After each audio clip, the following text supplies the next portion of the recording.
Hey guys, welcome to Jen the Fierce. Tonight is a special stream. We are playing a tabletop RPG called 10 Candles, but specifically we're doing one set in Antarctica, and it's called On Ice. So, yeah. The first thing we have to do is set up the game. So, did you guys get paper or note cards or something that you can write on? Awesome. Okay. So, I have paper, and I'm using Google Slides for my note cards. very fancy. I love it. Okay. As we have stated before, but we'll say it again here on the stream, everyone is going to die. This game is a horror game, tragic horror game, where everyone will die. So, welcome to your death. But it's more about like our choices that we make along the way, and it'll be fun. Let's see. So some of them have already, well, all of you guys picked your names already, which is fun. The first thing we're going to do is, do you want me to explain the rules to you again? I'll explain it to everybody. We're going to make our characters in a second, and then with this game, we roll the amount of dice for how many candles are still lit. So, I'll show you. We have digital candles. So we start off with 10 candles, and anytime that you try to do an action and you fail, we darken a candle. So once all the candles are out, all the characters have died. So we're going to be rolling, trying to accomplish the things you want to accomplish. The first thing we're going to create is our traits for our characters. So what I want you to do is think of a positive trait. It can be, hey Josh, how's it going? It can be not too specific, like I'm addicted, I have addictions, or I'm a liar. No, sorry. Traits. We're going with good traits. Let's go with virtue. This is a virtue. Is it you're resilient, or you're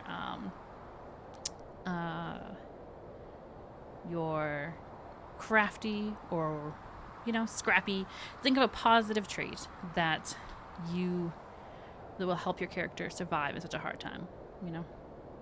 Like hopeful. Like, no, don't say hopeful, because we're gonna have hopes. But and, maybe you're, hey Condor, maybe you're an optimist, or I don't know, whatever your trait's gonna be. It's something that you're proud of and positive, and should solve things, not create more problems, because it's a virtue. So if everyone has a virtue, let me know if anyone's still working on their virtue. Do we write it down on the card? How many? No, don't, not yet. Okay. How many cards do we need? I think we're not supposed to write on the card. Maybe 5. You can have a piece of paper. Or you can't. You don't have. You can. It's okay. 10 cards, 6 cards. If you want to write it down, you can. Who's still working on theirs? I'm still working on mine. Okay. Lion, do you have one yet? I have one. Oh, Okay. yeah, I got one. Yeah, I do. Okay. I think I understood the assignment. All right. So, is anybody still doing it? Lion, do you have one? Yes, I do. Okay. So now everybody, we're like a clock. So pass it this way.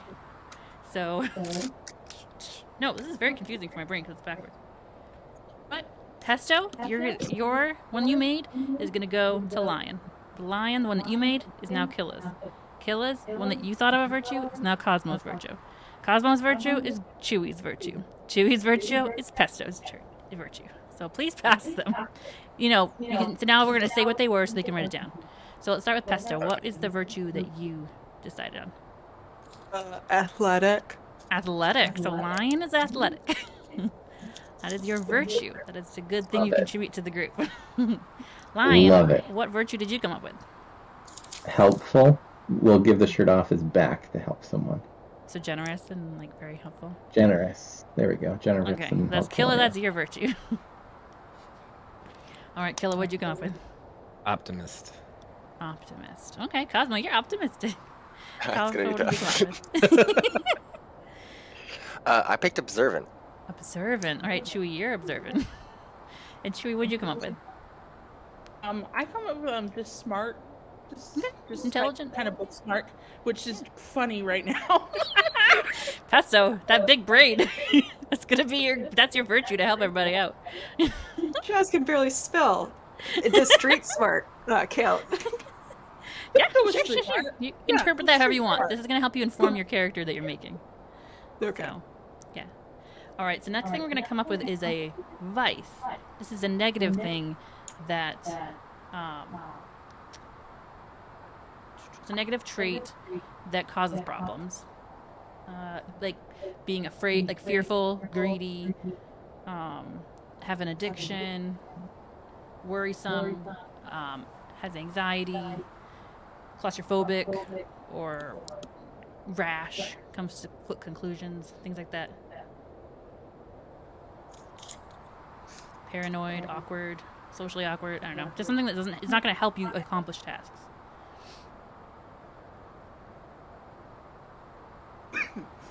Asthmatic, blind, I don't know. Not this has to be negative. I think that's just those. It's in the rule book. I didn't say that. I did not say that as a negative. Something that will make your struggle harder. Okay. Is anybody still working on it? No? All right. Now we're gonna pass it the other way. So Pesto, what did you come up with? Yours is gonna go to Chewy. Would germophobic be a thing? There you go. Germophobic. Ooh. So Chewy is now germophobic. Or like obsessive with germs. Okay. Chewy, what did you come up with? I'm stubborn. Like can't ever admit they're not wrong. Okay. There you go, Oh, Cosmo. that hits. That's your virtue. What did you come up with, Cosmo? Sorry, what was that one? Mine? Stubborn. Won't admit when you're wrong. I picked impatient. Okay. So Killa, you're impatient. And then what did you come up with for a line? Paranoid, thinking everyone's against you. Like everyone's out to Paranoid. get you. Okay. Checks out. Lion was the one you made for pets. So, great. Self-doubt, lack of self-confidence. Oh gosh, so he's all Super hit. All right. egghead and self-conscious. Nice. I love this. What was mine again? I'm sorry. Impatient. Okay, sweet. So, in the future reference, when we are playing, and if you fail a roll, you can burn these traits. They're kind of like you can sacrifice them and burn them and use them up for rerolls. These are your opportunities to reroll fails so that you don't get closer to death.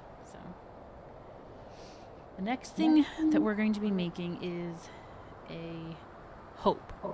So, it's a moment that, if it was to happen for you in the game, would give you hope.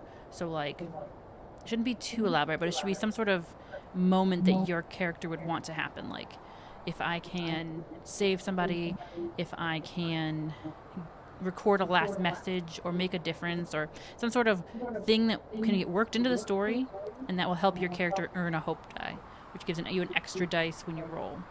So try and think some sort of narrative moment that could occur. And then keeping in mind we are going to be specifically playing in a science lab, so I don't know if that helps or hurts, but in the Antarctic.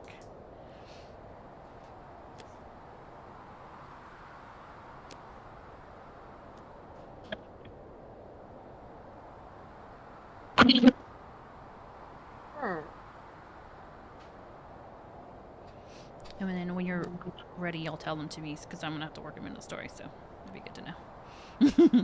We're allowed. Everyone's allowed These to are know. things But you're sharing out loud. Yeah. And these you're creating for yourself. We're not changing these around. I'll let you know that right now. We're not passing these. Sorry. Dang it! I didn't want this one to be mine. Like, this is too hard. I don't want to think of it for myself. do you read the rules, Killa? Have we No, I gave you I a listened to them. folder. Yeah, I that's right. listened You're to gonna them. want to. Have we I read it. decided what kind of science station this is? It's just like a general station where people come to do work, like a shared workspace, but for scientists.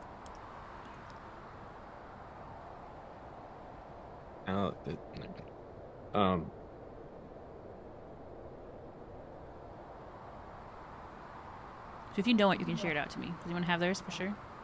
Yeah, Bad time for penguin. the other people. is Penguin? that- yeah. What'd you say? Yeah. Uh, See a penguin? That'll give you hope? Okay, that's yeah, good. I thought you Yeah, said be a penguins penguin. will I thought you give. said beat a penguin. No. Whew. I was concerned. It's getting dark real fast. No, I'm just Anybody else seeing have theirs? I had hitting it big, like either discovering something that's like, world changing, or natural gas in the ice. Who knows? Whatever we're here for. Mm. Jackpot is also what I wrote / jackpot. Okay. Do I need to rethink mine? No, I like yours. It's good. Okay. We're gonna meet a gambling penguin. It's gonna be great. Does a picture of a penguin count? Oh, So it's gonna be like a hang on. Look at my Just phone. keep hanging on, but it's a penguin instead of a cat. Oh, Oh, you done found it. You found your penguin. so should I share mine? Yes, if you have it, please tell me. Yeah, I wanna be a hero. I wanna save, like, I wanna be active, play an active role in saving someone's life. Jump off a box and be like superhero landing. To oppose. Alright, I just need chewies and pestos. sure. Would I be able to make someone smile during a dire situation? Yeah. Would that be my thing? Okay. Very specific, but you know. The nuclear reactor is failing, and there's Pesto's character. Just keep smiling. It's okay. It's so beautiful. Not I love watching people burn. Oh yeah, me and Pesto. Apparently, I'm an optimist. I'm like, yes. What about you, glass Chewy? was Do you have always full. a moment that will give your character hope? I was gonna go, just be able to use their skills at a very critical moment, just to be able to just use them, kind of. Yeah. What are their skills? I was kind of thinking, like, is there a med bay on here? Probably, yeah. Yep, Maybe now like there another is. Okay, thanks, yay! Okay. So the next phase is I need you guys to create a concept for your character. This is just for this isn't for one of the note cards. You don't have to burn it ever, but it's just so we can all share with each other to know what the very small summary of your character. It doesn't have to be huge because it's just for a few hours. It's not a long campaign. So I just need to know name, which we already have, the look they look like at a quick glance, and concept in a few words. Who are they? What do they do for a job? What motivates them? So if you kind of have an idea for your character already, you can just tell it to me. You can reveal as much as you want or don't want to about your character, too.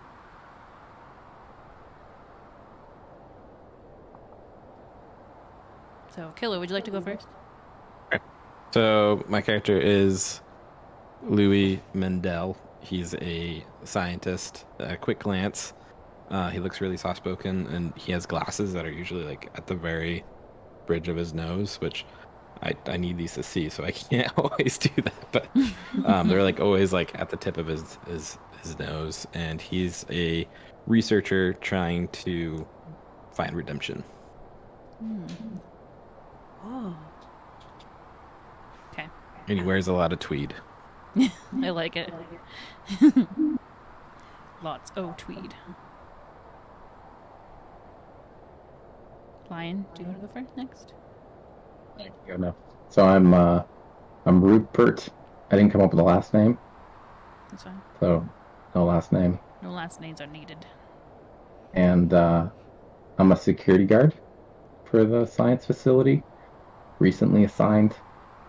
And quick glance and just kind of a normal looking person, just kind of like Unremarkable. mediocrity, unremarkable, don't really stand out.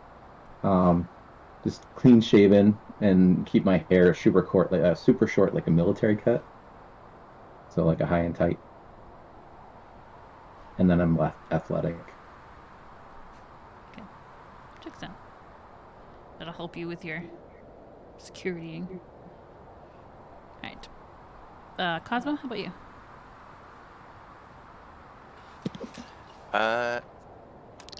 I'm going to play RJ Houlihan. He is an elderly businessman who finances specifically scientific endeavors. Right now he is down here, not really inspecting as he is kind of just getting like a rundown of what's going on right here. So he's kind of a little bit of oblivious to the scientific endeavors. He's here to see all the shiny things that are gonna make him some money. So he's an investor of this particular lab. Yeah. Cool. That guy from Jurassic Park. Cannot confirm nor deny. Cool. And I'm just trying to remember, your make a discovery or like a jackpot. That was your moment. Yeah. Doesn't have to be my discovery. Okay. Could steal it from somebody. I see. Okay. I would just assume Chewy, something how about you?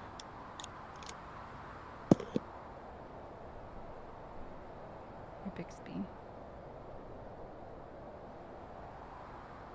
Chewy? Okay, I'll go. So my character is Bixby Barry Benson. She's an average-looking blonde woman, mid-30s. She's a doctor. She wears glasses. She's the kind of woman that, like, her scrubs are even pressed. She's just very put together. She's never without gloves, and she's just kind of quiet and kind of blends into the background. Got that perfectionist vibe. That's who she is. Oh, she wears a ring too, and her married finger. Okay. Characters. Your turn, Pesto. Far out. Well, everybody, I'm Chaz, and I'm like, I got long hair. I am sculpted, bro, and I wear nice tight turtleneck sweaters, mainly black. Gotta look fit. And I kind of wanna. I'm here to be a data analyst, you know. Like, I got these book smarts that I want to get out and use these numbers and letters, and that's what I'm here to do. I want to show myself and my rich parents that I know numbers and letters and how to use Excel. Nice. Well, that is a lofty goal there, Chaz. And your goal in your moment was cheer someone, make them smile. Okay. Yeah. Cheers. Make somebody smile. Okay, the next thing we're going to do is create our brinks. So, this is something that I'm going to tell you where we're passing. We're passing it this way again. I'm going to be passing to Pesto. Pesto's going to pass to Chewy. Chewy to Cosmo to Killa to Lion to me. And we're going to be creating a brink. And a brink is a secret about the other person that reveals what they're willing to do when they've lost all hope and they're desperate. So it would be, you would write it down as, I've seen you blank. I've seen you murder, I've seen you steal or lie, or when push comes to shove and you've lost all hope and all of your, in the worst case scenarios, I've seen you do this thing. So we're going to be making it for the person next to us, and then Lion has the job of making the brink for the entity, the thing that you guys are trying to escape from. So he's seen some sort of secret thing about them. He's seen them do something. So you're going to create the brink, and then the only person who's going to know it, so you'll know it, and you're going to private message it to that person so that nobody else knows it, but the person who made it, you know that about the person sitting next to you. You know what lengths they'll go to survive. So Lion needs to private message me. I'll private message Pesto. Okay. Okay. Bixby, you're a doctor, right? Yes. I'm doing my phone so I don't mess up the thing too much. Oh, dang. I'm going to send it on my phone because when you guys do whatever you want, but get a private message in Discord.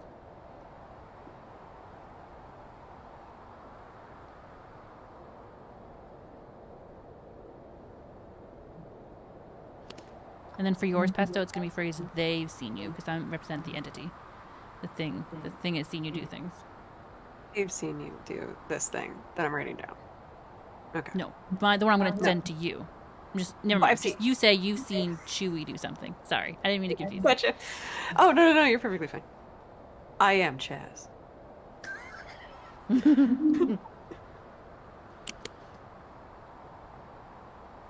Oh man, I hope the FBI isn't looking at this text message I'm about to send. Oh, you're texting me? Yeah. Just to make it more substantial. I hope you don't wake up one morning like, what are you Their talking analysts are going to be like, whoa. Ooh. Right? Alright, Shaz I sent you Bridge. yours. Oh, thank you. Did you get mine, Fierce? Mm-hmm.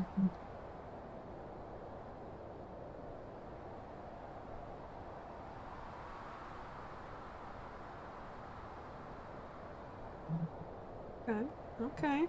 I see you, entity. Well, I don't, but you feel me. You feel me, dog. Yeah. I feel like somebody's watching me. I A little see bit. the entity. Okay, just so I got it, I'm messaging Cosmo, correct? Yes. Yes, please. Okay, Cosmo and must you're do an, kill it. and you're like an investor. You put the money into this whole thing. I do say my pappy would have been throwing money away at this. To make sure it goes to a sound investment.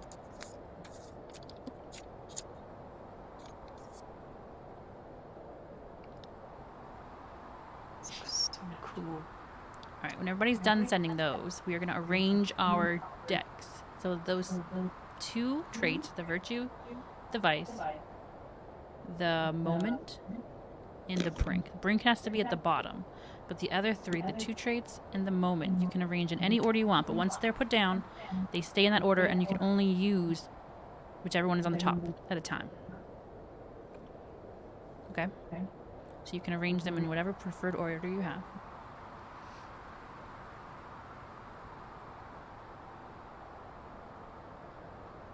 And so you can only burn a trait to get a reroll if it's at the top. And once it's used, you can only use 1 per candle phase.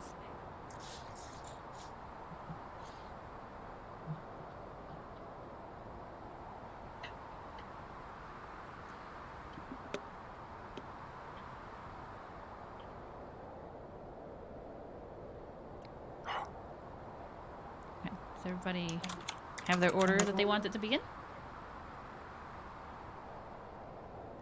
Yeah. Anybody need time? Or are you good? Okay, no, I'm good. Sorry. Still doing my brink. What are we doing?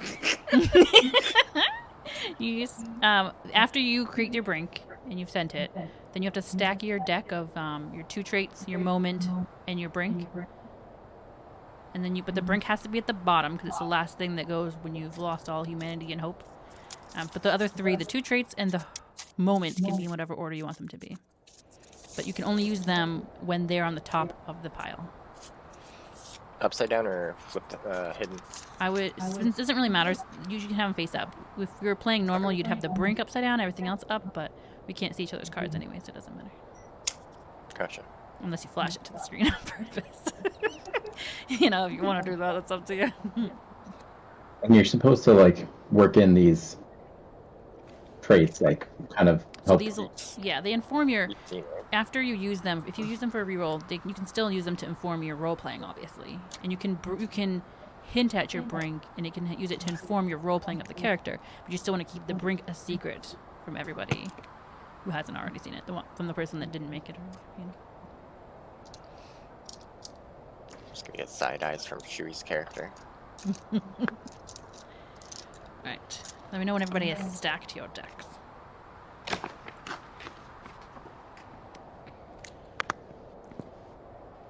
Who touched something, Lion? Look what you did, Lion. Come back.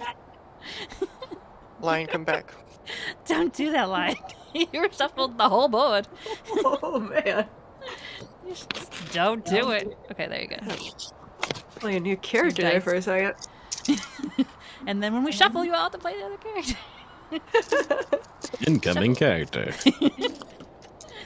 All right. So a few more things to understand is that when there becomes a conflict, something you want to do, I'll have you roll your dice. If there's 10 candles left, you roll 10 dice. If there's only 2 candles left, you roll 2 dice. If you roll a 1, it's removed from everybody's pool. So if, let's say Pesto goes first turn, there's 10 candles, she rolls 10, gets a 1. Everyone is rolling with 9 dice the rest of that scene, even though there's 10 candles. Does that make sense? 1s get removed from everybody's pool till we start the next round. And then we go again to 9. If there's 9 candles, you get 9 dice. So you get another chance. If you roll and you fail, you can burn your vices, your traits, your things, 1 per round. To win, to pass your conflict, you need to get a 6. So if you get a 6, you succeed. If you get any 1s, they get taken from the pool. If you get no 6s, but you have a 1, you could re-roll the 1 using one of your cards, your vice or something, to re-roll. Worst case scenario, if you get no 1s and no 6s, then you'd outright fail, and we darken a candle and we move on to the next scene. So as we go on, I have 0 dice for me, but every time you guys lose a 1, it comes to me.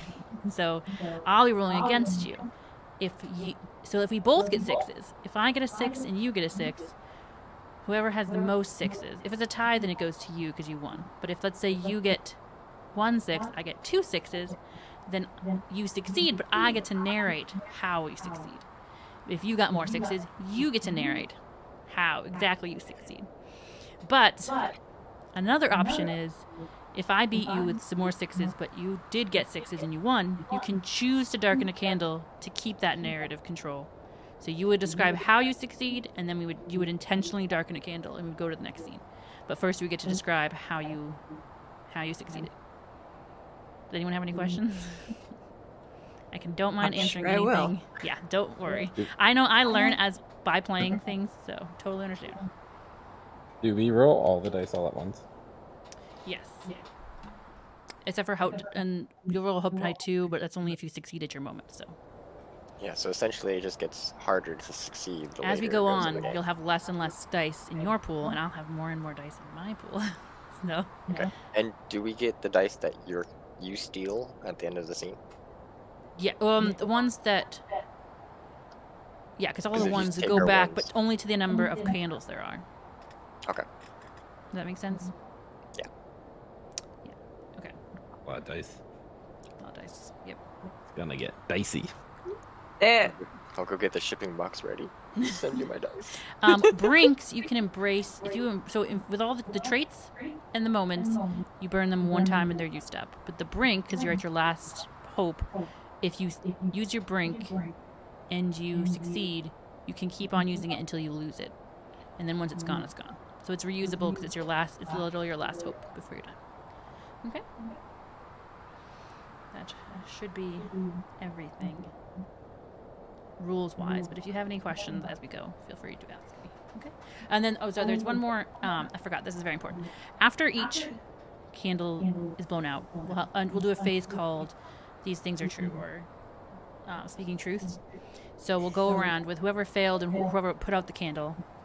Will go first, and you'll say a truth, and we'll do the number of truths that there are candles still lit -1. Because the last one always has to be the truth is that we're alive until it's not true anymore. So if there's 9 candles left, which will be the first time, we'll go around and say 8 truths about established truths that we want to be true in the world. And then the last one will be, and we're alive. And I'll say that. So you can say things like,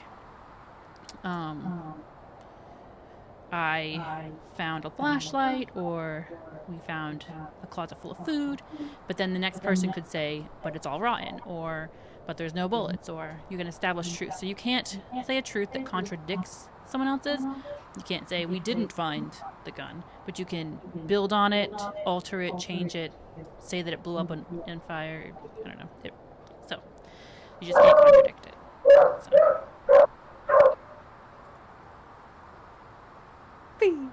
That's my dog, because the babysitter's here. Sorry. Aw. All right. So I think that should be all the rules now. After he stops barking, we'll jump right into it. Does anyone... No more questions? Okay. I'm so stoked, yo. When I'm do very we excited die? to play with you guys. When do you die? Yeah. Okay, that's a good question. When do you die is when you've used up all your cards and you fail your last roll. Unless we want... And then... Or if we get to 1 candle left, when that candle goes out, you're done. You're gone. You're done dead, guys. So as long as you don't burn any of your cards, you don't. If you don't burn any of your cards, you're still going to die when there's 1 candle left and it goes out. Oh. You'll fail a roll. So let's say even if you have let's say you have all your cards and you're like, I'm going to hoard all my cards. I'm not going to use any. If you get to the last candle and you try to do something and you fail, that puts out the candle, so you're gone anyways. So there's no way to live. Just get that for sure in your head. There's nowhere to live. At this point, I just don't want to die really quick. That's fine. Don't Do we die real have to quick, die? but you're gonna die. Do we have to die? I have croquet on Monday. I really hate to miss that. You must die. Like, I know I'm gonna die. I just don't want it to be like, first candle and I'm voted off the Yeah, island. try not See to you get it. later. Like, you still have vices and things, unless if you roll really bad, your dice could totally screw you. If you roll and then you fail again and you fail again, you could. Or die if I don't want to. immediately. Then roll better. Burn your dice and get new dice. That's what you gotta do. Good advice. Just waiting for Lion to come right back. I'm gonna switch the music, but you guys won't even know this. I couldn't figure out how to send it to the players, but everybody else will hear good music. It was composed by our friend Pesto here. Oh, Okay. And I just want to say I really appreciate you guys playing. I'm very excited to be playing with you guys and DMing for the first time. Very excited. Heck yeah. GMing. thank you for putting all this together. All that material that you sent was very helpful. Hope you have fun because this player seat is awfully comfy. Yes, Cosmo is usually our DM, so I'm very excited to see him play as a player. Player's gonna play. All right. Now I just have one voice running through my head. That's good. That's good. I have a million. Okay. Okay. Lion, are you ready? Yes. Okay. So you guys are flying in a helicopter, and it's a very bright day. The clouds, there are no clouds whatsoever. It's bright blue sky, freezing cold. You can hear the wind against the helicopter. You hear the blaring sounds of the chopper's propellers. You see the sun reflecting and blinding you on just the miles and miles of ice and snow. You can see your breath in front of you. You feel super awkward because you've never met these people before in your life, and you're squished up real close against them in a helicopter, and you're in their physical space and you've never even met them before. So you arrive at the science facility out front, and you step out of the helicopter. It's even colder. You didn't know it could even be even colder. It's even colder outside. The hairs in your nostrils are freezing. The liquid in your eyes feels like it's freezing over. And standing in front of the door is this blonde lady with blue eyes. She's in a pressed, fancy pencil skirt and blouse with a puffy coat draped over her. She has a plastered smile on her face, and she's got blonde hair, blue eyes. She's waving. She's so excited to see you guys, and she has a big old smile. And as you land, the pilot gets out. He pushes past you. He knocks Killa over, and he starts just pushing and throwing all of your suitcases out onto the ground. You hear the crash as a box that's clearly labeled fragile goes crashing on the ground in front of you, and he pushes past Sorry, I didn't mean to use your real name. Rupert, and he comes back in the helicopter, and he's gone in less than 1 minute from when you landed. So, the girl with the blonde hair walks up to you, and you can clearly see she has a "Hello, my name is," and it says Becky with a smiley face and an exclamation point. Becky with an exclamation point. She's like, "Hi guys, it's me, Becky. I don't know if you guys remember, but I'm the one that you talked to. I'm the HR. I coordinated everything. I'm so excited to see you. I am so sorry about Greg. I do not know what got into him. He seemed like he's got something all up in his Cheerios. You know what I mean? I don't know what that was all about, but usually he's not like that. But I've got your name tags right here and your security badges. So if you guys wouldn't mind, here's a pen, and I would love it if you guys would just write your names on your hello, my name is stickers, because I would really, really like to make sure I can get to know your names. All right? So I'm going to give it to Chaz first. Here you go. Here's a pen. I write my name on the name tag, but like on the piece of paper on the back where you peel it off, I put my phone number on it and hand it to her. Oh, well, thank you very much. That's very kind of you, sir. I'm going to hand it to Rupert. Here we go, Rupert. I've read everything about you guys. I memorized your sheets because I want to make sure that'd be the best time at making sure you guys all feel comfortable here. Here you go, Rupert.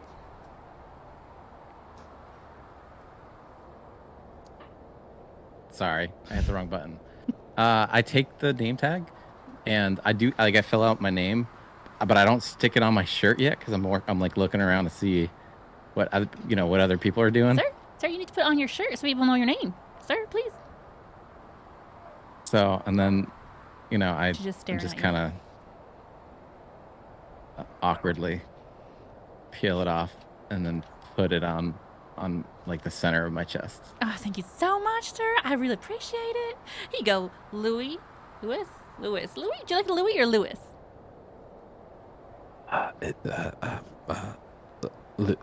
Louis, please. Louis like that? Okay, here you go. Here's a pen. Here you go, honey. Not again. Louis will take it and he writes it in cursive, and it's Louis. Oh, that's some beautiful handwriting that I've ever seen. And sticks it like really, really far up. In all of Louisiana, I've never seen handwriting so beautiful. You are a soft-spoken man. I love it. All right, here you go, RJ. I'm so excited. Oh, you're the sweetest little thing I ever met. All right, here you go, RJ. Please don't. So he kind of like, he'll take the pen, and then just pulls out of his pocket a $20 bill, and he's all, there's no need for any of these complications, name tags and such. Plus, I'm sure you don't use that clothing grade adhesive on these name tags. I'd hate to ruin my coat, get all them sticky hairs on it while I'm here. This is a $5,000 coat from Europe. I take the $20 bill and I stuff it in his pocket. They always do. I'm sorry. It is actually because we were given a heads up. I am so excited for you to be here. We were warned that you like things finest, so we made sure it is fabric grade sticker. So please put it on. Please put it on, okay? I'm going to wait right here in this cold, and I might get sick, but I'm going to wait. All right. I think your fellow people are cold. Will begrudgingly wear this name tag. Oh, well, thank I you was so going to much. tip the helicopter fella, but he was quite rude and quite rough. He's not usually like that. I don't know what got him in a tizzy. So when RJ denied the name tag, I didn't realize that was an option. I had started taking mine off. And then when you gave him, and when he decided to take it, I had to like awkwardly put it back on. So when my name tag's like doesn't quite stick as well. Yeah, I gave you a wink. I saw that. Thank you very much, Rupert. I really appreciate that. That wouldn't happen with that clothing grade adhesive. Only yours is, RJ. Only yours is, because we were prepared for you. Bixby, here you go. Here's a go pen. for it. Would you please write your name and put it on your little sticker right there, please? No, thank you.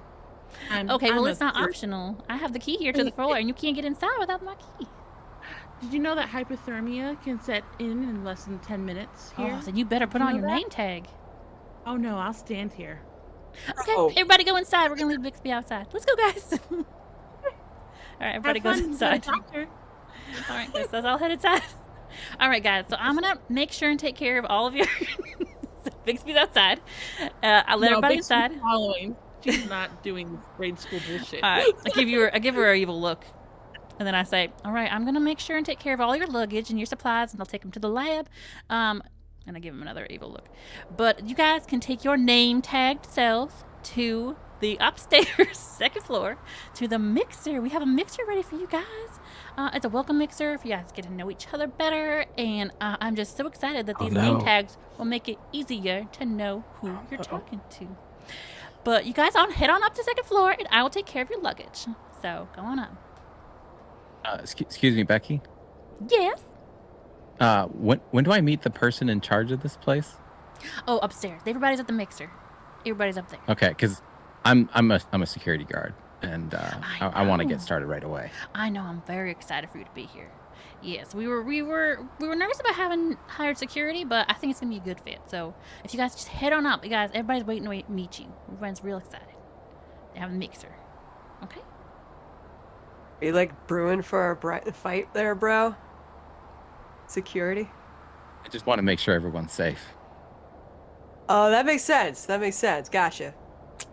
Yeah, I mean, we are in the middle of a giant icy continent. It's a very peaceful nation, but I mean, yeah, thank you so much for your security and everything. We're glad to have you. We weren't forced at all to make you come. Anyways, go on up to the mixer. And so there's elevators and stairs, and I say, what? Go ahead, make your choice, elevators, stairs, but going up to second floor, guys. You guys go upstairs to the mixer, or what are you gonna do? I'll take the stairs because I'll take the stairs. Athletic bod. Stairs are for people who like to walk. I'm taking the elevator. He's gonna walk by Becky and just glare at her the whole time. Just give you a smile. Kill him with kindness. That's what my mama always said. Kill him with kindness. In my office ever this whole trip. And she will take the stairs, but keep her distance. What about Chaz? How's Chaz getting upstairs? Oh, I gotta take the stairs. I gotta be fit, you know? Yeah. Cardio. All right. Let's put up. So this is, I forgot to put it up. This is the lab exterior. For everybody else who's watching, it looks like this when they landed.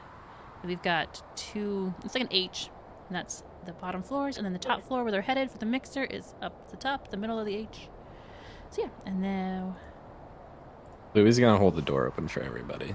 And this is the second floor. Last. So This Rupert, thing. Louis, Chaz, and Bixby are all taking the stairs. RJ, you arrive first in the elevator. And as you are riding up, your cheeks start to get warmth again. They feel red, and they're starting to get that blood flow coming again. The doors open with a bing, and you enter in the rec room that has a pool table right across from the elevators.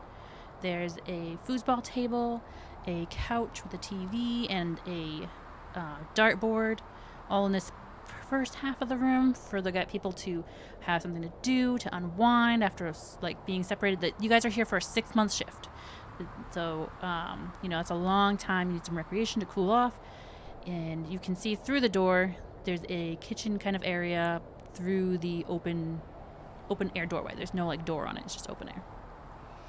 And then shortly after Rupert, you hear the commotion of Rupert, Chaz, Louis, and Bixby coming up the stairs. So RJ would come up and he'd like kind of stand there for a minute or two, just waiting to be served, because he left all his gear outside in the cold. He fully expects someone to go out there and grab all their stuff and bring it in for him. Becky is on it. Becky's doing that right now. Becky's on it. Excellent, good. I hate to pay these people for nothing. And after not being like this mixer kind of seeing that everyone's kind of just like grabbing their own stuff and he's not going to be served, he'll walk over to the nearest liquor and begin his 6 months of non-sobriety. All right. So sitting at the bar is the Captain Sarah Williams.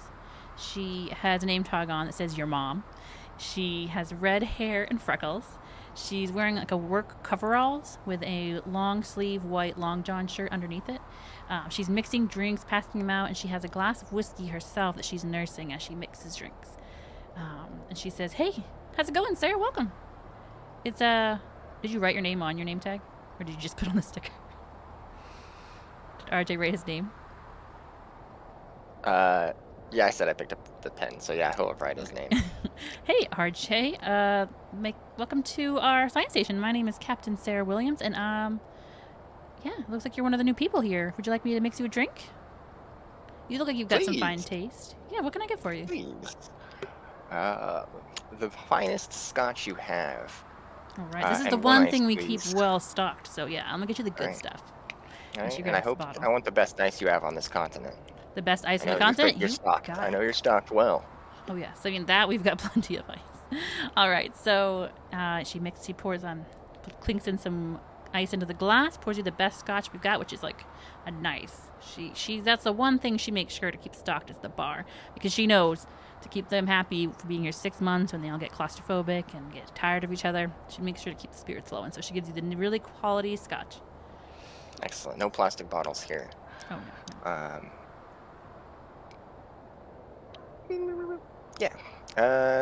And I'll just kind of watch as these the other four kind of come bumbling in up the stairs. Who else is here besides the captain? Like, are they like fully staffed? No, it's pretty bare staff because It's the middle of a summer. It's a small summer staff. It's not as cold as usual, so they don't. Most people like to come during the winter to do much more thorough. So this is kind of like the slimmer summer staff. The only other person there is a male at around 39 years old, sitting there, very serious, in khakis, button-up white shirt, poring over his tablet, just like very focused on what he's doing, not paying attention to anybody else, just zoomed in. What does anybody else want to do? So I'm gonna come through. So as soon as I spot the bar, I'm gonna go and walk over there. So I'm gonna sit at the bar. I'm waiting for RJ to get served, and then probably want a drink as well once he's all set. Hey there, Rupert. I'm making drinks. What can I get for you? Oh, Can by I the get a way, she whiskey? reaches her hand out to shake your hand. Do you take her hand? Yeah, All right, I shake your hand. yeah. Rupert, right? I see your name tag. Mine says your mom, but actually, I'm Captain Sarah Williams. Welcome to our facility. I'm so glad to meet you. Captain, Yeah, so what can I get for you to drink? I'll take a whiskey, ma'am. Whiskey, that's what I'm drinking. Perfect.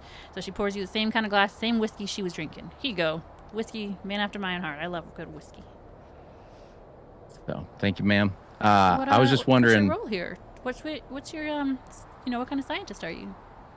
I'm not a scientist, ma'am. I'm sure you know who I am. I'm the new security guard.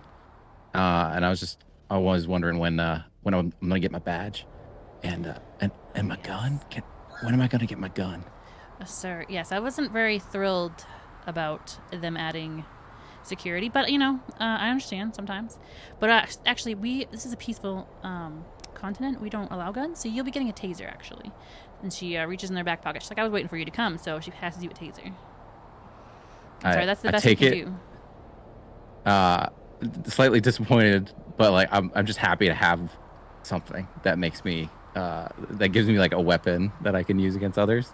So I eagerly start putting it on, attaching it to my belt. Rupert, I want to impress upon you that we've had plenty of peace here. We haven't had a need for a security guard. I know the financial backers are getting more nervous about people stealing copyrights, trying to steal our science, but I hope you know that when it comes to interpersonal stuff, I really like to handle it myself. I'm a real hands-on kind of captain, okay? So I really appreciate if you come to me first for mediations and not get a little... it's not a gun, so I'm not trigger happy, but tase happy, I guess. I would really appreciate that person to person, like...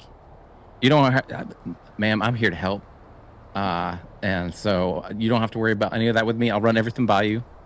I'll be as transparent as possible, like a pane of glass. Okay. What about the rest of you guys? What are you guys up to? I walk in. Is Louis still holding the door open for everybody? Okay.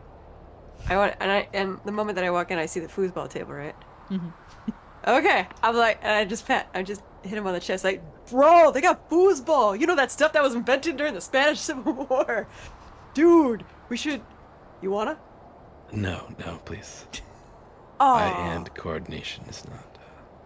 Well, then we should work on it together. Oh, Like, not today. Maybe a rain check. How about you, Bixby? Don't look at me.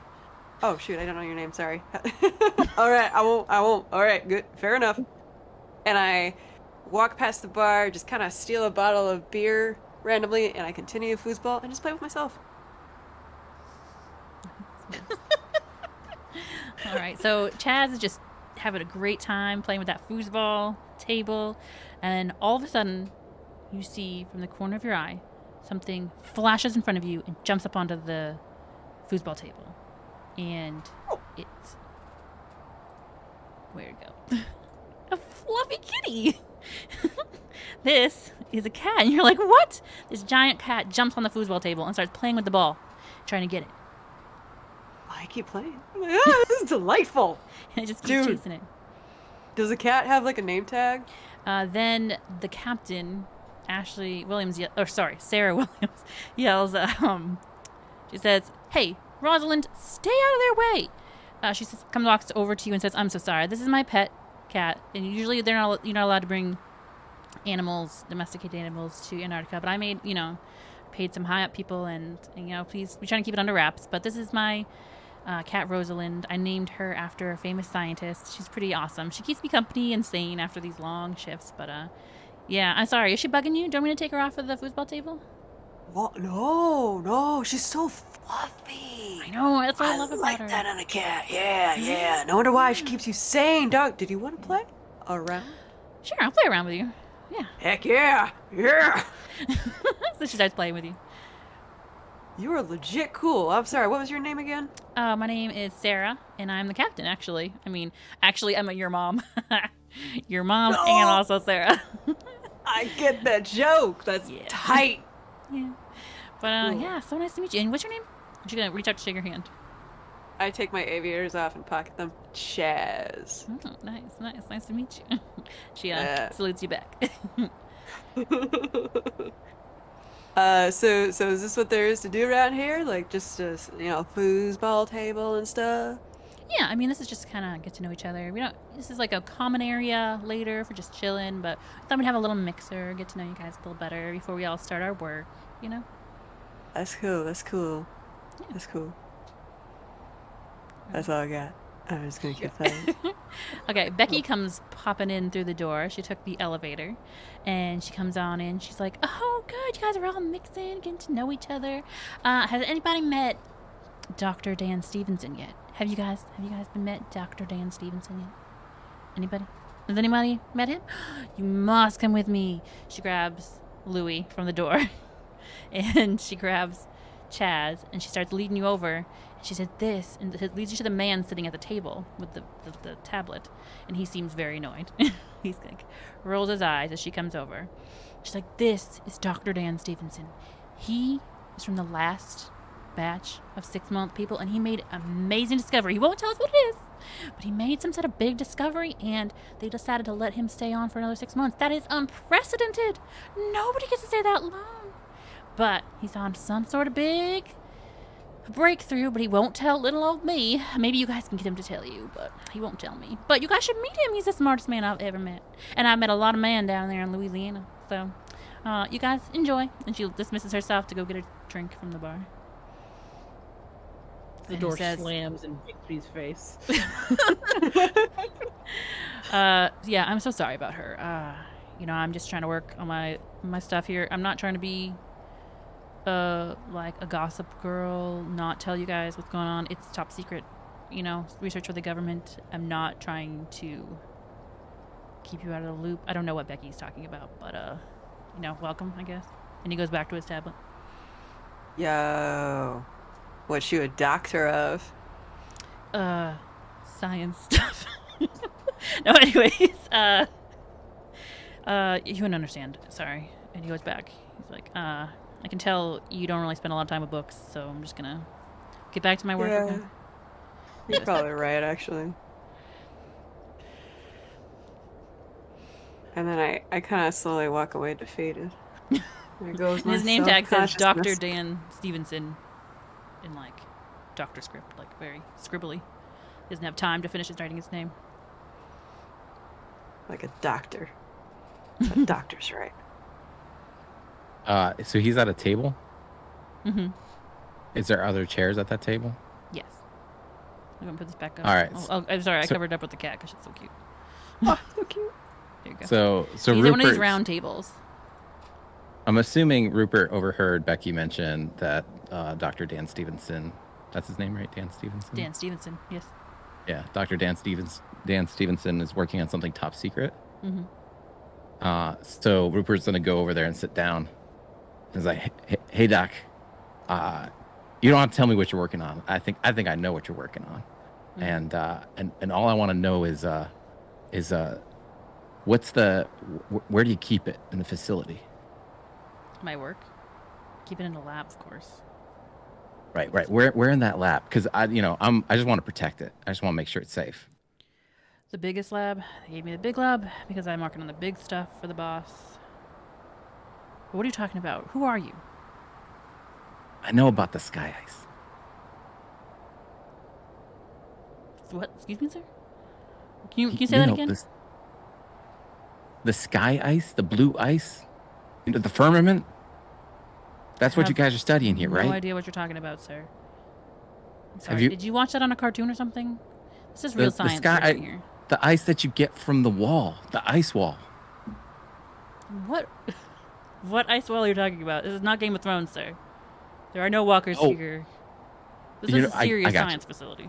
I'm picking up what you're putting down, sir. I got it. Yeah. But just when we're in a more secure location, just let me know, and I'll make sure everything stays safe. Okay, I don't know what you think your job is here, sir, but you're just here to protect my work. Okay? Got it. Picking up what you're putting down. I accidentally changed to the accent. This is my work. While they're talking, You're here to protect my work. That's what you're here for, sir. I insisted that you be brought here, and I would like to make sure that you don't understand your job. It's nothing about Sky Ice. This is not Skynet. I don't know what you think you're talking about. You're here to make sure that other companies don't steal with, like, corporate spies. You get that, right? Yes, sir, I do. It doesn't seem like you do, but I'm going to assume that you mean the words that are coming out of your mouth. I understand that you probably can't talk about it right now, given we're a mixed company. But we can, when we're in a more private location, we could talk about the details. Okay. He's just gonna drown you out now. What were you saying, Louis? Well, while that whole conversation is happening, can Louis try and peek like over his shoulder at his tablet to see? Sure. You want to What he's roll for working it?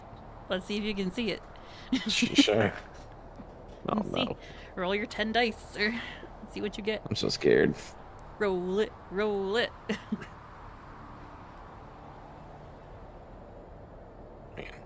I don't. How does this?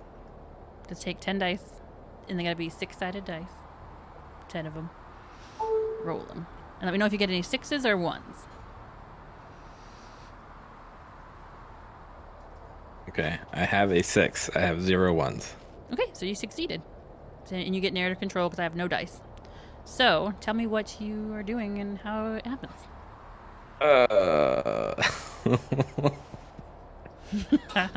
He would. He succeeded.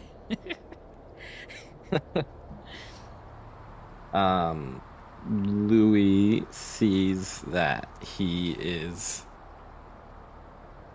looking at some graphs,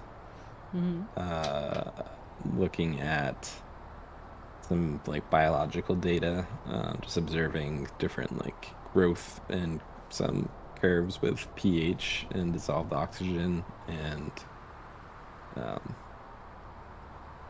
like CO2, and there's some images of some like microscope slides.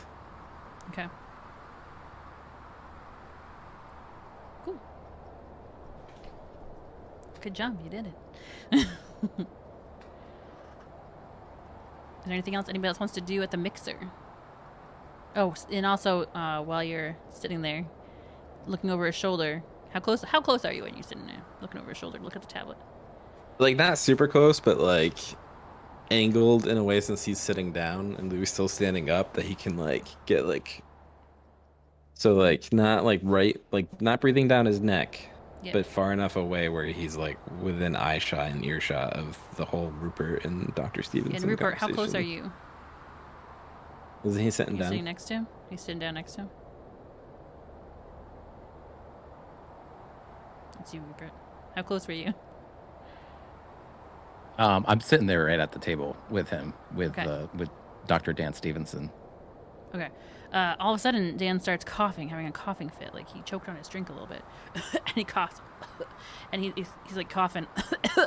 And he's like, oh, excuse, you can tell by his motions he means excuse me. And then he gets up and he takes his tablet with him and he walks away to get a drink of water. Okay. Does anybody else want to talk to anybody else? Do anything else but the mixer?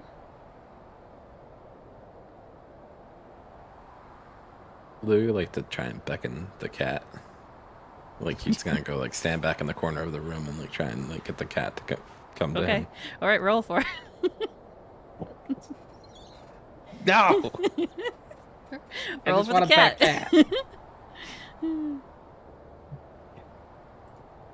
This is our cat. It's so cute. I want that cat. I have 1 1 and 1 6. 1 1 and 1 6.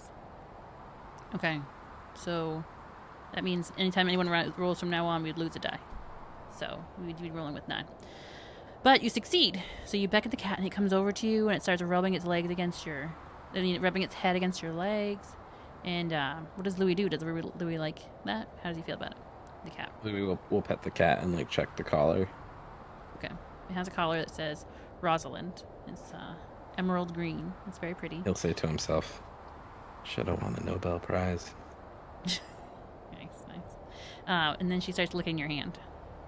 He's gonna check her teeth. Okay. What are her teeth? Okay. Her teeth are totally normal. Cat teeth. And like her gums are healthy. Yes, totally healthy. He's gonna inspect her eyes.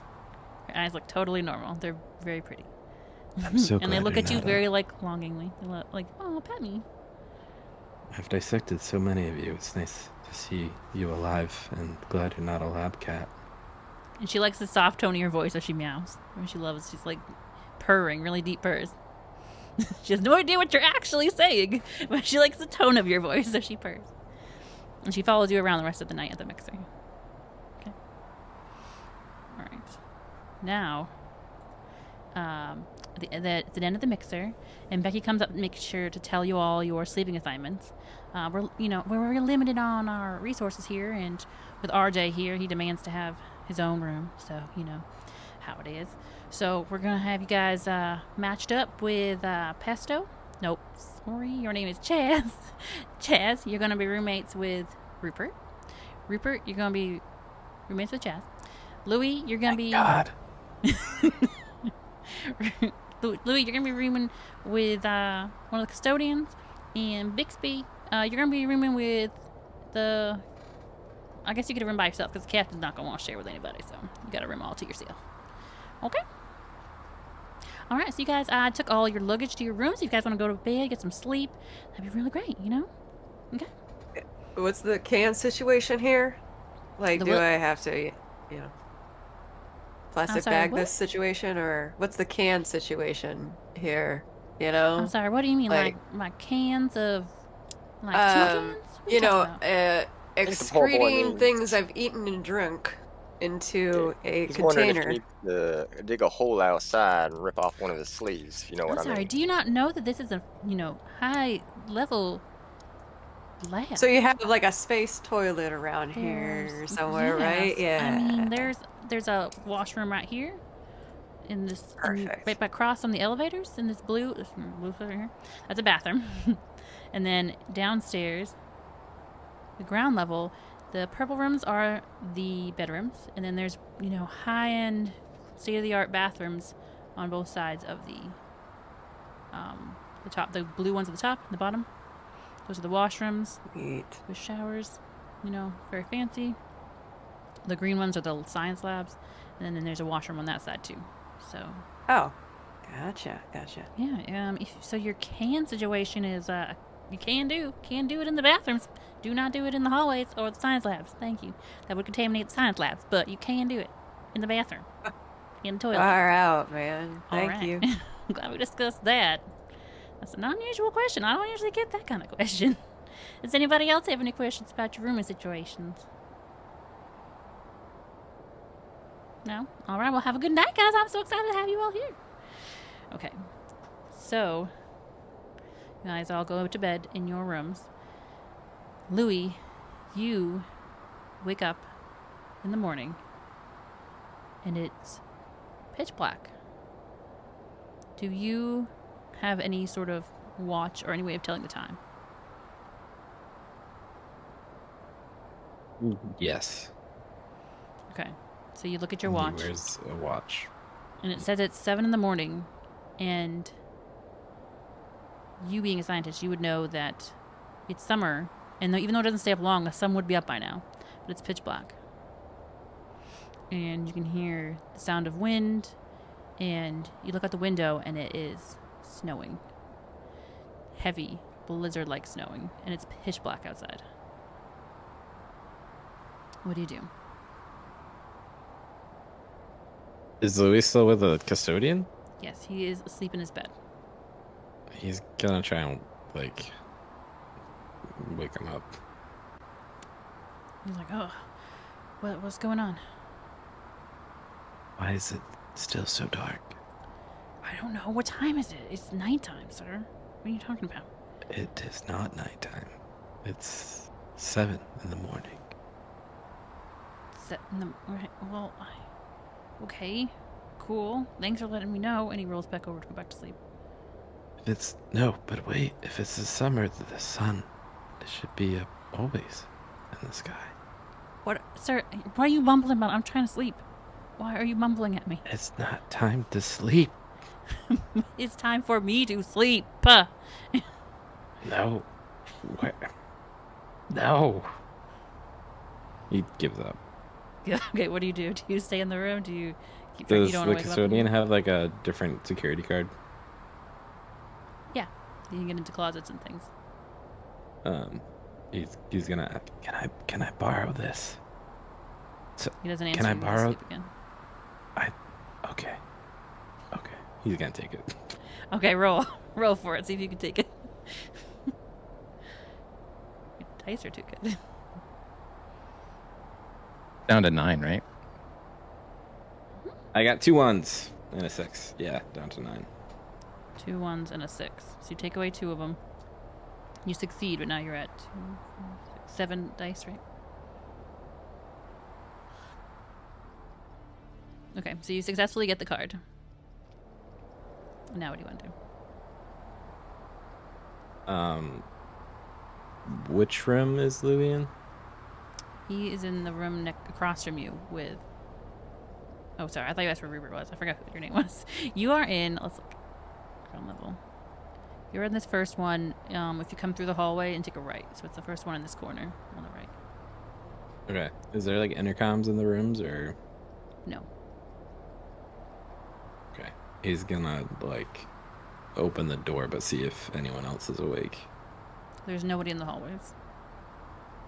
It's dark. There's no light. No, no lights. Emergency lights? No emergency lights. Oh my gosh. Is there any sound?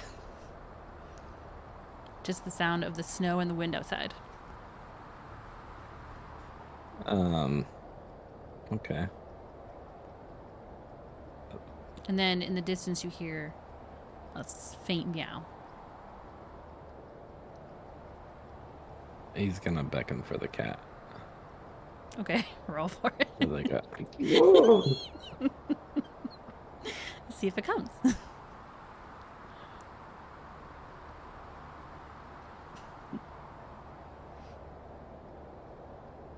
we're at 7 dice now? Mm-hmm. Wait, if I have dice now, right? Okay, that's right. I got 2 6s. No 1s. Okay, I got 1 6, so you beat me. So you have narrated control of the cat. So you succeed at getting the cat to come to you, and what you get to narrate what happens Cat comes. with that Cat. particular thing. Cat Can't just... chill. Cool. He's gonna pick the cat up. Start petting it. Nice. Anything else? It's gonna knock on one of the door to the right. Okay. There's no one in that room. So we're going to go to Rupert and Chaz are in their room. And you hear some knocking across the hall from you, but it's not on your door. What do you guys do? I think Chaz has his earbuds in, so I don't think he hears it. I finished doing my push-ups that I Really? do every morning because I'm athletic. And you are doing it in the dark. You don't notice there's no lights. No, No just more because it's just routine, roll out of right? bed. You roll out of Do- bed and just start doing some Push-ups. Doing the guys' squats, Nice. and some push-ups to wake up the body, Nice. And so I hear a sound from the outside door. So I'm gonna go to the door and I'm gonna kind of peek out and see what's going on. All right. It's dark. There's no emergency lights, but you see, you faintly see a figure in the hallway. He's across the hall from you, knocking on the door. So you see that it's a figure. Do you remember him from last night, or do you recognize him? Petting a cat. He's just standing there with the cat. And you're also the security guard. So how do you react? Yeah, Lou, Is that you, Lou? Yes. What are you doing up? Well, it's the morning. Who are you? Why is it so dark outside? I don't know. This isn't right. This isn't right at all. Who are you? Do you have a watch on you? Yes, it's 7 a.m. Who are you? It seems really dark for 7 a.m. Is know, it normally like this in Antarctica? No, I've already said that. It's not. Who are you? I'm Rupert.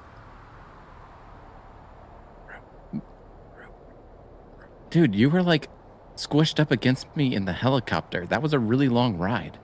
That was traumatic. I blocked that out. Who are you? I'm the new security guard. Security. Okay. Do you know what we should get other people? And maybe look at the lab. Can you take me to the lab?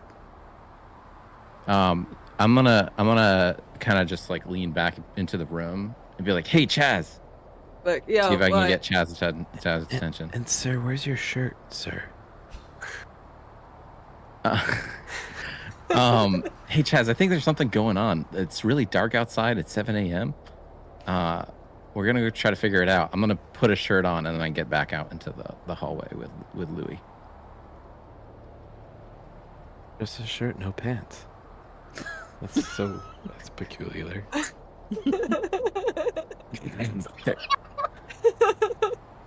They're my shorts. They're in Antarctica. Yeah, but it's kind of warm in the building. Sorry, just. Well, the power is now out, so. I thought something different, but I'm not gonna say. Okay. All right, so let's cut to Bixby. Bixby, you're alone in your room. Yeah. Bixby has been awake for several hours cleaning her room, like just really getting into the nook and cranny of it, putting on sheets that she brought that were in like vacuum sealed. Nice. Like she has not slept yet. Okay, so she was awake when the lights went out. Yeah, and I would assume she would probably just assume it's just like a weird space station thing where like lights out at this and it'll come back on later. Gotcha. You're just waiting in her room? Yeah. But she's just cleaning and just probably going over like, I'm so sorry about her. It's okay. I got dog problems too. She wants to go outside, but she's probably just going over like notes that doctors go over. I don't know what they do. Okay. With like a phone flashlight, you know? Yeah. So So Bixby, you're sitting in your room and you're looking at your notes and you start twirling, playing with your hair while you think, and then you notice that your hair kind of comes out in a clump. And you're like, that's not what? And so you think maybe that's just weird. Maybe it was a hair that got caught on something or cut, so you check and you start pulling it and all of your hair starts coming out. Which kind of freaks you out a little bit because you're a medical professional. You know that's not a good sign when your hair starts coming out. So you panic a little. You get up, you go look in the mirror, and all your hair is there. You look around, there's no hair on the floor. Nothing happened. Your hair is totally fine. okay. So what do you do now? She's going to stand there and count to 10 very, very slowly. And she's going to splash some water on her face and dry it off. And then she's going to thoroughly check her hair again and see if there's like a bald spot or something. It's all there. And then she's going to take her pulse. She's going to go get a blood pressure cuff, make sure that's all up to cuff. Like she's going to go through like basically for herself a full checkup in this time. Okay. So And then so you take the things. Your heart is beating faster. It's elevated. Your temperature is high. Everything's giving you signs of like your body is under distress, but your hair is fine. Okay. There are no clumps of hair. She's gonna change into her scrubs and she's gonna step out. She's gonna head to the med bay so she could draw some blood and do some stuff. Okay, it's dark in the hallway, and you see Rupert's there, Chaz is there, Louie's there, and Bixby's there. RJ, you are in your room. Are you awake, or are you still sleeping? What are you up to?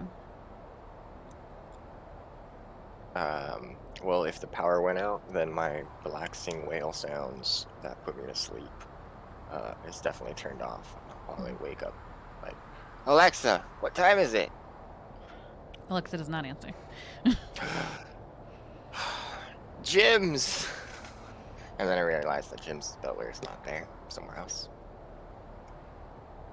Yeah, I guess I'll stumble out in my pajamas, like the really nice satin ones that have my initials embroidered in it, stuff like that.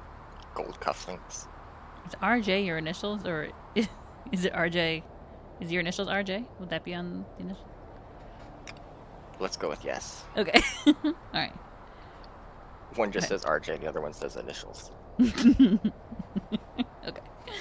All right, so you guys are all in the hallway. What do you do next? Try a light switch. Okay, it does not Just turn to on. make sure. Yep, nothing turns on.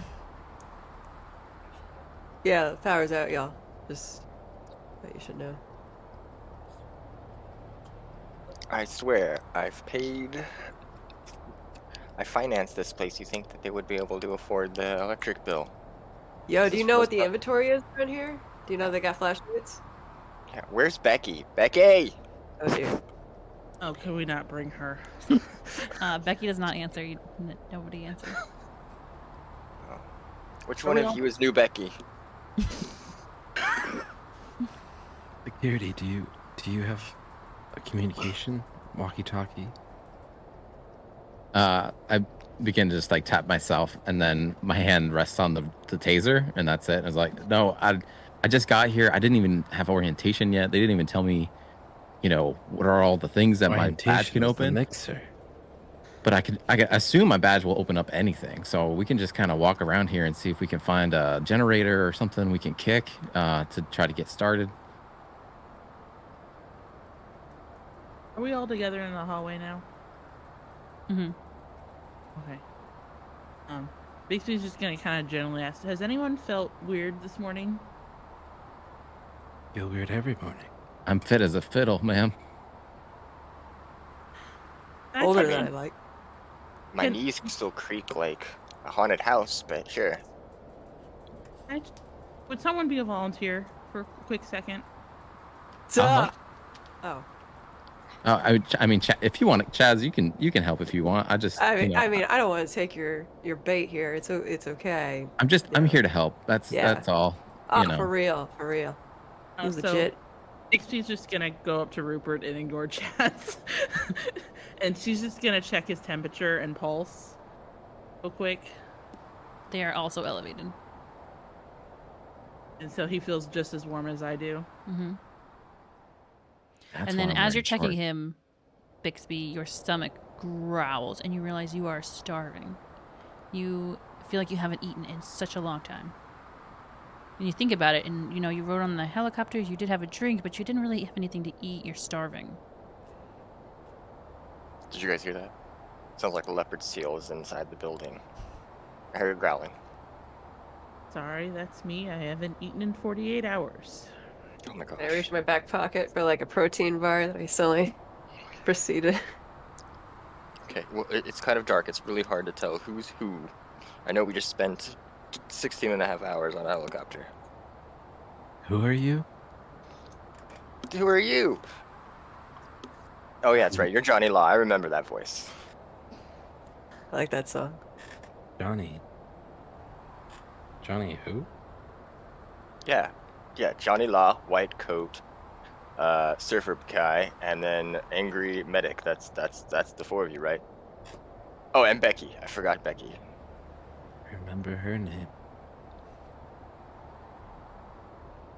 Anyway, so are we just like fumbling around in the dark? Yes. Oats. Cool. I definitely did not look at the map or pamphlet when we were on the ride over here. I was listening to podcasts the entire time. Anyone know where anything is in this building? Becky I know where the didn't give me John clue. is. Do you need that? Do I need the John? I mean, if he's going to help us in this situation, absolutely. I think she means a lavatory. I mean, laboratories are. I mean, that's exactly why we're here. No, lavatory. Is that something to do with lava? Well, I do believe that's enough toilet talk for today. As you guys are talking, RJ's stomach starts growling really bad. Sorry, I forgot I have to get my midnight snack. Had too much It's to drink. the morning. I feel like we should go find a cafeteria or something. Yes, Do you let's go think they find have a any? mess hall. Yeah. Will we know the layout of the building, I like mean, the map if that you we didn't have? Look at It a is your map. job. You can just fumble around. I mean, it's kind of dark. I can't really look at the map. We should just go upstairs. Isn't it your job to know the layout of the building? Can't we just hold Okay. on to your pocket? Since you're going to Um, be the security guard, let's just assume that they sent you a map, so you would know the layout, so you know that the ground level has Right. you guys are in the dormitory area right now. There's a door that goes to like a outdoor. So if you guys were to go right before those doors, there's stairs and elevator. But then there's like an outdoor Right. walkway to the other half where the science labs are. So if you wanted to go to science labs, you'd either have to go outside in the blizzard, in pure darkness, or you can go upstairs and go through the catwalk / rec area. We should Yeah, use the stairs. One of you smarter gentlemen, is it normally supposed to be this dark in a blizzard? No. What kind of podcasts? I have some generous recommendations if you want to listen to some other podcasts later. Oh, excellent! I'm definitely into the whole murder and Dungeons and Dragons. Oh, It's like murder mystery plus Dungeons and Dragons plus space pirate opera. It's great. It's like 10 seasons. perhaps I don't have any recommendations to generously While you guys are give talking, you're interrupted by a man screaming at the top of lungs, terrified. Ah, my teeth, my teeth! He's screaming in one of the dorm rooms. What do you guys Custodian do? man? So we just hear the sound. You hear a man screaming in his dorm room. I'm gonna run towards where the sound's coming from. What end of the hallway? Up toward the top, the north, right before the bathroom, which is your room there. Okay, so I'm gonna go towards that direction. And he's screaming, my teeth! My teeth! Okay, do My you... teeth are on fire.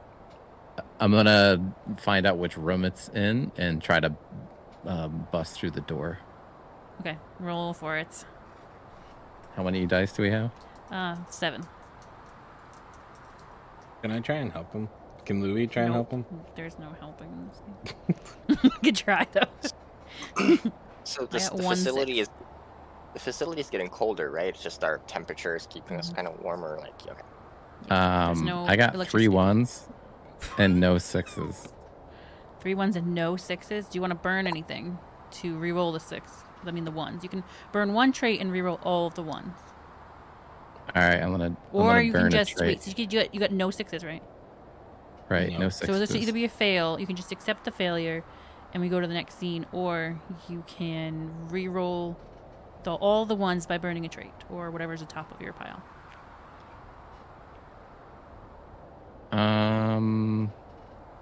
I think I can burn the trait. Okay, which trait is it? Athletic. Okay, so you're gonna burn athletic. Yeah. You're sacrificing your health, and you're going to you can re-roll the 3 1s.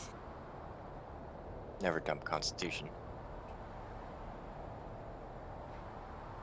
I got 2 6s. Okay, I only have 1, so you get narrative control. You succeed at breaking the door down, but you get to describe how that happens.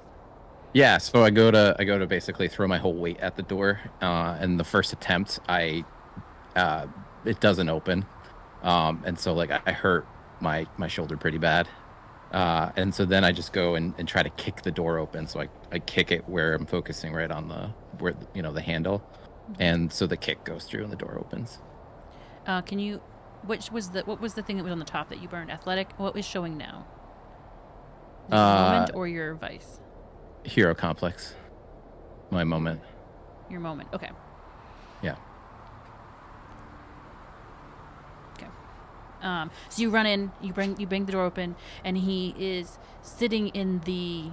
And he's standing in front of the window, he's standing in front of the mirror, and he's got his hands in his mouth. Like, my teeth, they're all breaking. They're all falling out.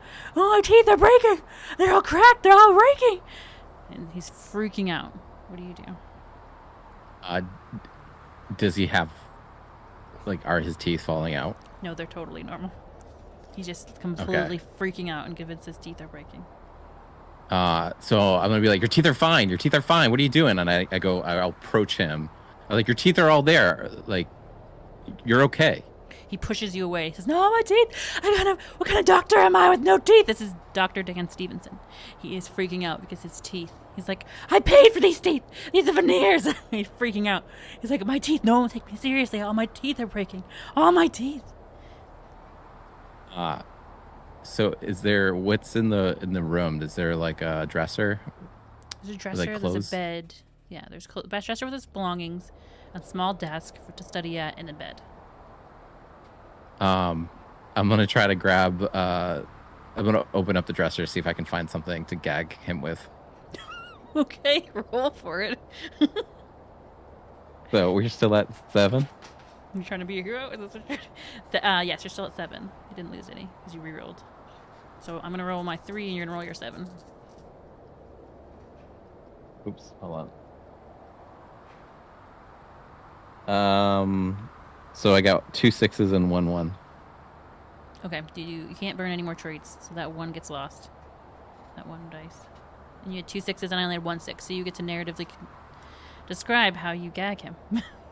You use a piece of fabric and you gag him. Yeah, I'm just gonna basically just open the dresser. Notice there's just a bundle of socks. And so I just kind of take the sock and just kind of put it in his mouth so he can't see his teeth. Okay. What about he's freaking out physically, So I'm gonna try to overpower him, but the entire time I'm just be like, your teeth are fine. I'm trying to remind him your teeth are okay. There's nothing wrong with your teeth. Okay. What is everybody else doing? He is in there subduing him, gagged him, trying to calm him down. Louis gonna be by the door and just watching. I'm currently checking to see if my teeth are still there. Your teeth are still there. I have Bixby go in and try to push Rupert aside. Okay. And just kind of take over the situation. Oh yes, go. You can roll for it. Roll for it. See if you okay. can get Rupert to stand down because he's Mr. Security. Okay. I have no 1s and no 6s, so I don't know what that means. Oh, that's a total and utter failure. Oh my god. Okay, so all the dice go back in, except for 1 because there's going to be 9 candles. Okay. So we take away 1. Perhaps you should tase him. Nope, scene's over. Failure. All right, we lose a candle. So now we go around and we start with Chewy because Bixby / Chewy was the one that failed. So now you're going to say a truth about the world. So you could say whatever you want. That's too hard. You could say, I can give you an example. You could say we are successfully subdue him, or your temperature goes away, or your teeth fell out, or I don't know, it can be anything that changes, that moves the plot along. You found food, you went back to sleep. But you just can't change the darkness or the they. You can't change anything about whatever the bad guy is, because you don't really know who it is anyways. Just something in the moment. Mm-hmm. I will say,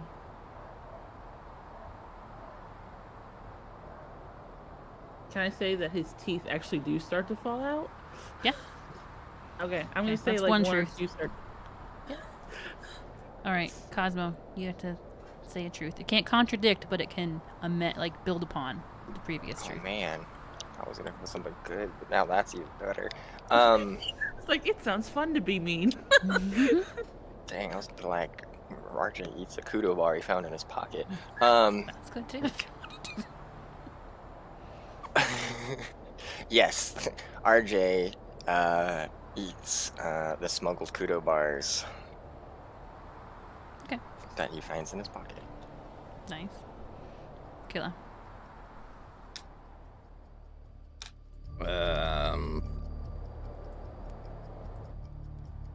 There happens to be a flashlight in Dr. Stevenson's room. Okay. Rupert. Or Lion. Dr. Stevenson's finally calmed down. You know, He's calmed down. Dr. Stevenson is back to his normal wits. I get to say one. No, I don't. I just say the last one. Go ahead, Pesto. Sorry. Chaz, every room up to the teeth guy, Dr. Stevenson. He tries to like cover up any windows and cracks to try and retain heat within the building as much as possible. Okay. That's 5 truths. We got 3 more, and then we're still alive. So Chewy.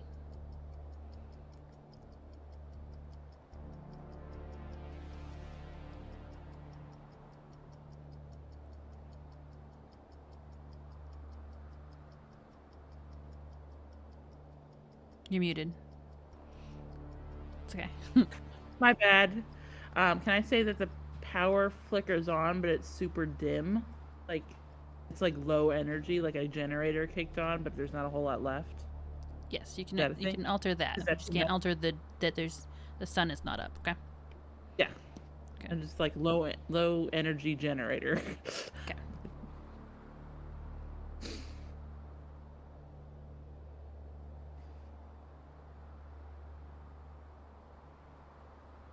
Can I find matches anyway?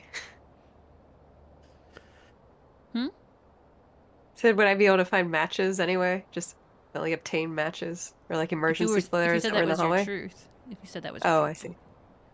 But you May I said say that's my truth?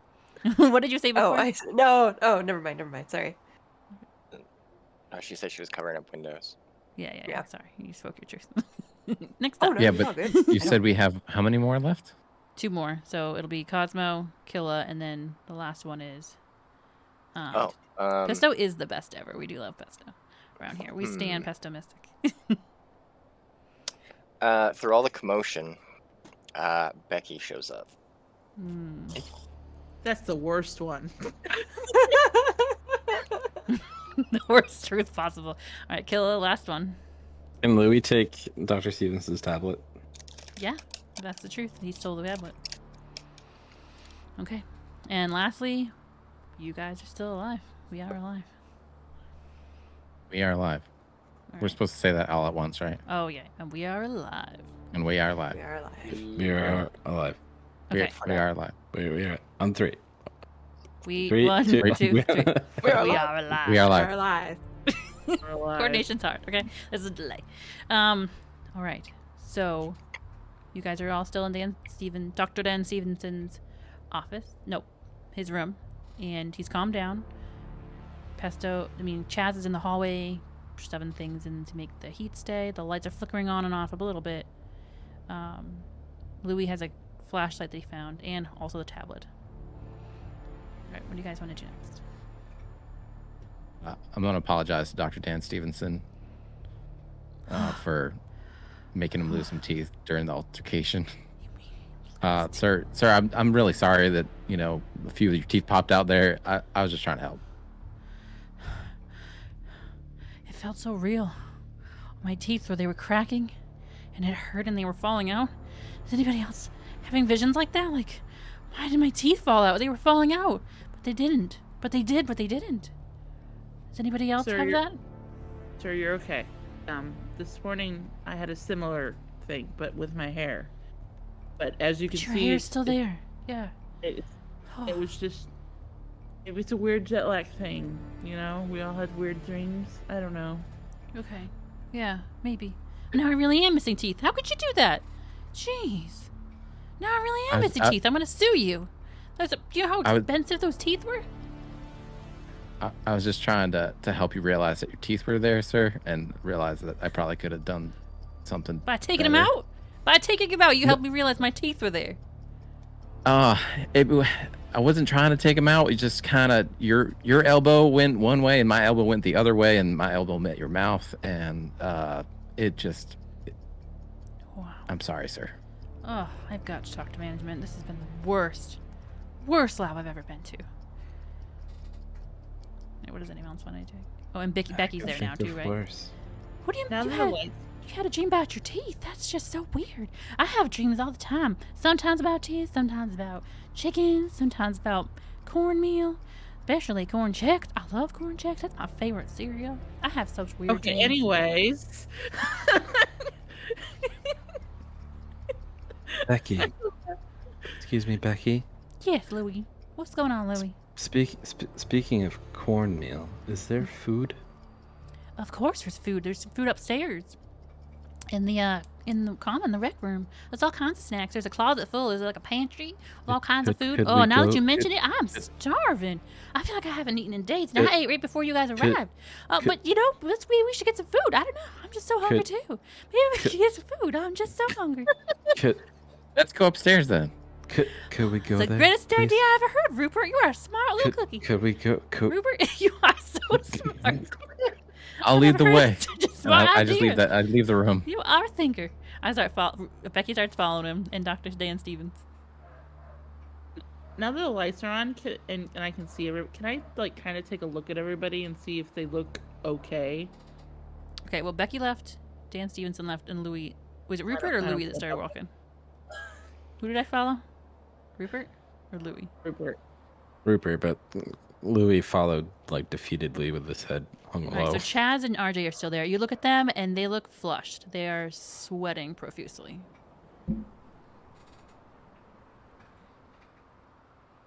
Okay. Guys, I think we should go to the med bay for a second. Or would someone come with me to the med bay? I'm down. You're not my primary doctor. Oh dear. Sure, you don't want to eat first? You would have to go up and over to get to the lab, because all the labs are on the other end.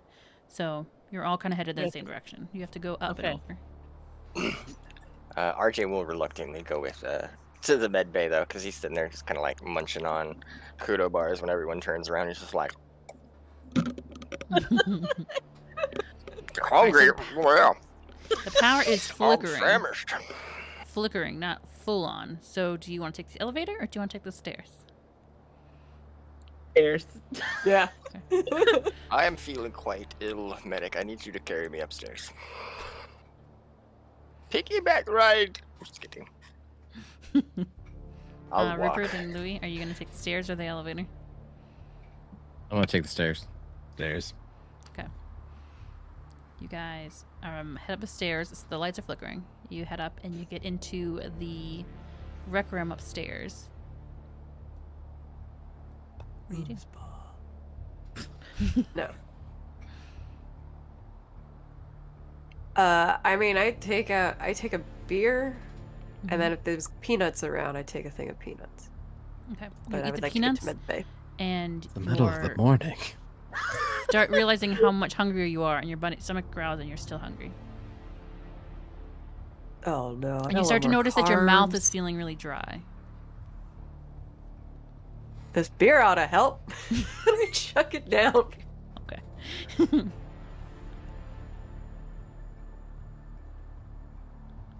So yeah, I'll just grab like a fruit or something and just point Chaz to the way.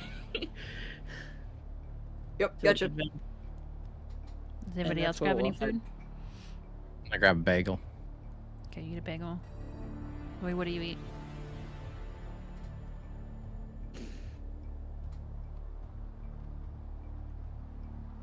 Does my mouth get dry from the bagel? Mm-hmm. Your mouth is dry. Is there any juice? Mm-hmm. It's juice. and grab some juice to wash down the bagel. Okay. What do you eat, Louis? Are there Pop-Tarts? Yeah, the Pop-Tarts. Pop-Tarts. Okay. How many Pop-Tarts do you eat? Full box. What kind of Pop-Tarts are they? Ooh, yeah. They're strawberry. Strawberry, Ugh. and they also have Oreo. Meh. Meh. He only eats one strawberry. All right, you're still hungry. You're still starving. Leaves the other one in the package on the table. Yeah. All right, you guys all ate, but you're all still starving. I know my carb intake and that ain't right, so I'm totally gonna go to the med bay with Bixby over here. So they're gonna head to the med bay. You guys gonna stay in the rec room, or are you gonna go with them to the med bay? I go to the med bay. And can I grab a bottle of water? Yes. 2 bottles of water? Yes. Jazz, you might want this bottle of water. You're gonna be dehydrated with that amount of beer. Good looking out, dog! And I take it and chug that. Bit of a diuretic. Hmm. Cool, thanks. And then Becky looks at you and goes, Chaz, that is the most amazing burp I have heard. And I have heard amazing burps. I was once in my hometown of Texas. I was once in a beer drinking contest, and I had the biggest burp ever. It was so amazing. And then I That's had hot. a huge belch back in Texas. I like your backstory, Becky. You're tight. Thanks. Fascinating. I can Oh, do can the I- best of them under the table. Wait, are we heading to the med bay right now, or are we still in the common room? You're in the common room in front of the pantry full of food. Would it be terrible of me to sneak a knife into my pocket? Would it be terrible? No, but you gotta roll for it. Cool! I like this. Alright, and we're back to our full set of dice. 9 dice, because we lost a candle. 9 dice. Mm-hmm. Gotcha. Okay. What you 2 got? 1s and 3 6s. 2 1s and 3 6s. Okay, so you succeed, but if you don't want to lose those 2 dice, you can burn one of your traits, whatever's on the top of your deck. Yeah, I'm totally down with burning a trait. Unless Why it's not? your, what do you have on the top of your list? Unless it's a moment, then you're kind of trapped. No, You can't a burn book one. smart Okay. moment. Yeah, I don't need book smarts. Okay, so Clearly. you're burning your trait, your book smart trait. Okay, so you get to Yeah. re-roll those 2 1s. Okay. 2. Oh, thank goodness. Okay, they cool. No ones. Just 2 5s. Okay, cool. All right, so you succeed, and you get to narrate how you succeed. All right, so I think like there's still a mess from the mixer last night, and so while we're walking to the hallway, I just kind of sleight of hand that stuff right in my pocket. I don't need nobody to know about that. Okay, nice. All right, It's so a you guys- butter knife. It's not gonna do anything. Sorry. Fair enough. Becky says, "Oh, so Bixby, I remember your name, even though you don't have a name tag on, of course. We can Weird head how to you that. can meet me today. We can head down to that med lab if you still want to check it out. That is where you'll be working. I don't understand why the lights are out and why it is so dark. This is very strange. You know, back in Texas, this kind of stuff never happens. We don't get big storms. We don't get snow. It's always warm." She's just gonna walk off. Okay, fine. You just head down the second flight of stairs where you first came in. She shouts out after you. Where you came in from the helicopter right down there. All right, is anyone else gonna go? Dude, you're not coming with us? Bixby? Oh, sorry. She's heading down to Becky. Yeah, she was just kind of shouting the directions as Bixby left, and then she's gonna slowly follow.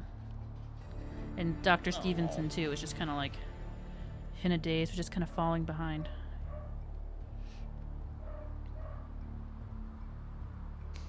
What do you guys want to do? Get to my lab, wash my hands for 5 minutes. Is anyone else going with her, or are you guys staying in the rec room? I'm gonna stay in the rec room and I'm just continuing to eat food. Okay. What about you, Chaz? I would like to go with her. Okay. What about you, RJ?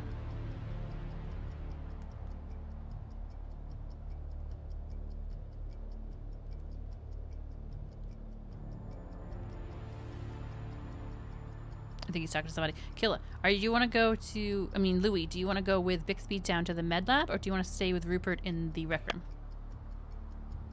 Medbay, please. You're going to go with her to med bay? Okay. Becky's going. Dr. Dan Stevens is going to stay. Oh, no. Dr. Dan Stevens is going to stay. You sure they don't want to switch? Becky's going to keep a close eye on you. She doesn't trust you. Oh... Let's just assume RJ's staying in the rec room. Okay, so Bixby heads to the med bay with Louis, quietly following. Becky talking the whole time, talking at you. This is our new facilities that we made. We're very proud of them. State-of-the-art medical facilities. You'll find everything that you need in here to do all whatever science, health stuff you want to do. Can I offer up my earbuds to Bixby? Because she clearly looks not having it. You're muted again. Good. Becky, have the Ad. She's just doing everything she can to drone Becky out. She's just washing her hands, and she's just gonna start telling Chaz, please take a seat. Do not touch anything. Actually, no one touch anything in here. And I'm going to take some blood, do some general assessment. I think I might have to take blood from each and every one of you to do, things that doctors do with blood. Hell if I know. So she'll just kind of wash her hands, put her gloves back on, and just kind of get set up to draw blood from 3 different people. Okay. I'm gonna present my arm like this, Nice. There you go. I'm gonna need not to tense, and she's gonna slap his arm. And so yeah, she'll draw blood from whoever is willing to give it up. Becky's like, oh, you can try my blood. I've got New Orleans blood. It's straight from New Orleans blood. It's got the best blood possible. Take my blood. I'm a New Orleans native. No, don't say that, Becky. Becky's gonna get you know how sometimes you'll get a new phlebotomist to draw your blood who doesn't know what she's doing, and she has to stick you several times to do it? That's what she's gonna do to Becky. She's like, I'm so sorry. It's been so long since I've had to do this. Oh, don't worry. I'm a very strong woman. It doesn't matter. It doesn't bother me. I grew up in New Orleans, and we are strong women from New Orleans. She's gonna get that rubber band and tie it real tight on her arm to make her veins pop, even though she's I like really it good rough. veins. I love it rough. Rare. Boy, you are a pleasant woman. Don't you worry, Bixby. I'm gonna win you over. That is my superpower. I can make anybody like me. Don't you worry. That's what I learned down in Louisiana, where I grew up. That's what I learned. That's enough. That's enough. So, and she'll turn to Louis. Would you mind? Mind what? Offering up your arm. Oh, no. Okay. Thanks, though. Okay. So she'll take Chaz and Becky's blood and do whatever the hell they do with blood. Would you like yours taken too? Honestly, probably that's a good idea. Thank you. Would you like to? I can do it. Would you like to, or should I? I'll do it. Thank you. Yeah, I think she can do it. So I'll I'll take my blood, and then I will do some science. Okay. Some spinny stuff. Separate. I can assist with that. I'm something of a scientist myself. I remember that's so funny to me. Isn't he just the softest spoken man you ever met? I've never met a man so soft spoken in all of my time in Texas. Not even once. I think he is Condor. Okay, so you're Birch right now. sitting there at your equipment and you're working on your stuff. And when it comes back, it all comes back totally normal. And you notice that you're sweating profusely now. Oh my god. And the food that you ate wasn't enough. You're starving and so thirsty. Is there any like liquid IV around? Roll for it. God. All right, dice roller, don't fuck me now. Bone me. Oh my god.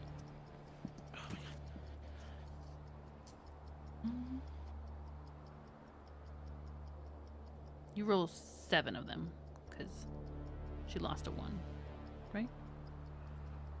Or somebody lost 1.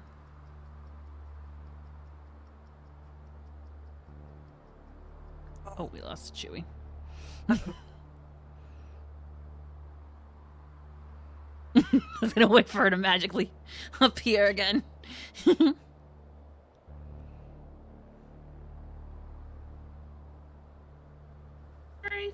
Sorry. Okay, no worries. I have a MacBook Air and it does not like any of this. That's okay. Okay. What'd you get? I have 2 1s and 1 6. Okay. Do you want to burn a trait, or do you want to just sacrifice the 1s to me? In my pool. I will burn a trait. Okay. What trait are you burning? Which one is it? I will burn my virtue. I am not observant. Not observant anymore. All right. So you get to re-roll those 2 1s. Wait, you got a 6. You don't lose the 1s. You got a 6, right? Yes. Okay. What were you rolling for again? What were you trying to do? So you succeed. IV fluids. Yes. Oh right, yes, you see find if IV fluids, and you get to narrate how, like, where, like, what you do with them, where you find them, how much there is. You get to narrate that as a success. Okay. So I'm gonna open the cabinet that they are, and I'm gonna pull enough out for everyone. But I'm first gonna basically use Chaz as a guinea pig, Okay. and I'm gonna see if it has any effect on him before I try to pass it out to everyone. Okay. But I will hook him up and say, "Here, this is your new child. Hold this." Aww. And then I'm gonna need you to tell me how you feel every 5 minutes. You got it. And then I start the timer on my Fitbit. Oh, I hate you. Of course, it's a fit. I don't say that out loud, but Do me now. I would like for you to do me. Here's my vein. Are you gonna stab me or mean again? I will provide her with adequate service. Oh, what a Hippocratic! Such a great Hippocratic oath that you've taken. And I will give her an IV, and I will ask her for updates as well. All right, let me know when your Fitbit goes off, Chaz. Alright. If the blood panels are normal, perhaps the spinal fluid we should examine next. Yo. Becky, would you like to give up some? I Would you mean, like a spinal- I guess I spinal tap? should if I want to be a good neighbor. Okay, what do you need me to do? It will be very painful. Would you Roll like to see to if do you can the honors? convince her to do it. Roll to convince Becky to let you take spinal fluid. Becky, just wanted an HR job. Wait, who's convincing her? You said Is you wanted Lou- to ask her. Louis for oh Yeah, come on, Louis. Try and convince her. Roll your dice. You get 7. Okay, I gotta roll mine too.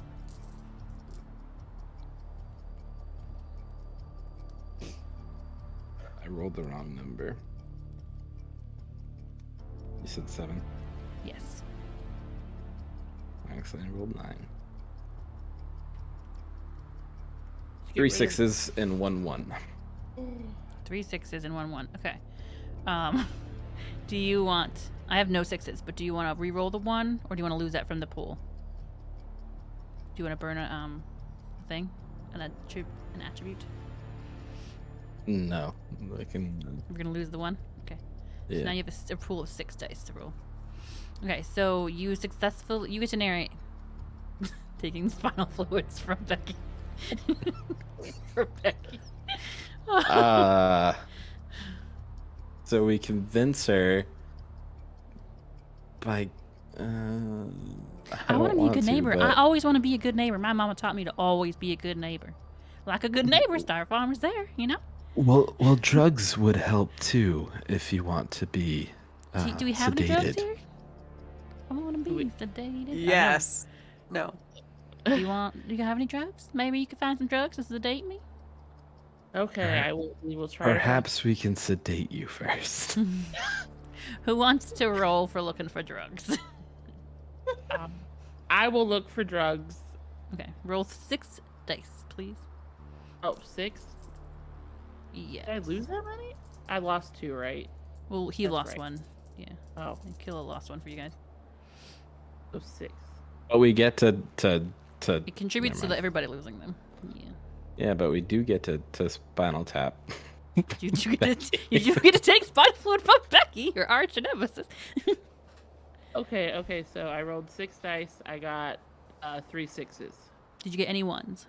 No ones. All right, you get total narrative control over drugging Becky. Your dreams have come true. I don't know how to drug anybody. I So guess you find, you get to describe, you can be vague. You can say you find drugs that would be used for whatever. Okay, I find some, I don't know, whatever, knockout juice and load her up. Nice. Not so much that it'd kill her, just like a good little half-hour nap. Oh, thank you so much, Pixie. I'm so relieved. She passed out. All right, who's gonna do the spinal tap? Bixby. I mean, Louis. Louis, are you doing it? Sure. All right, you're gonna roll to see how if you successfully do it without killing her. How many dice? 6.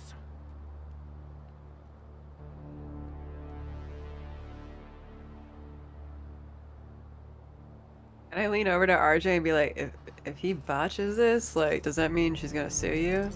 3 6s. What did you say? 3 6s. 3 6s. Did you get any ones? No ones. Why are you rolling so good? Okay, so you get narrative control and describe how you spinal tap poor Becky. Perhaps before we drugged her, we got her to change into like a nice gown, and then Good call. we got the needle to be able to extract some spinal fluid. Not too much, not too little, just enough. And now we can put it into the analyzer. She signed a form of consent, right? Sure. No. Okay. So you successfully. Did you want more detail? No, that's good. As much detail as you want to put on there, it's fine. So you successfully spinal tapped poor Becky, and she is recovering nicely. You did not murder her. Now, what would you like to do with the spinal fluids? And analyze it, Okay. similar to the blood panel. You do sciencey things to it, and you can tell that something's up with Becky's cells. They're reproducing rapidly. Like, insanely fast. It doesn't make sense. Nothing could make that happen. It baffles you. You have no idea how that could be going on. This is not right. That's not a good sign, I don't think. We'll need another person's. No, I'm just kidding. Jab somebody else. I'm kidding.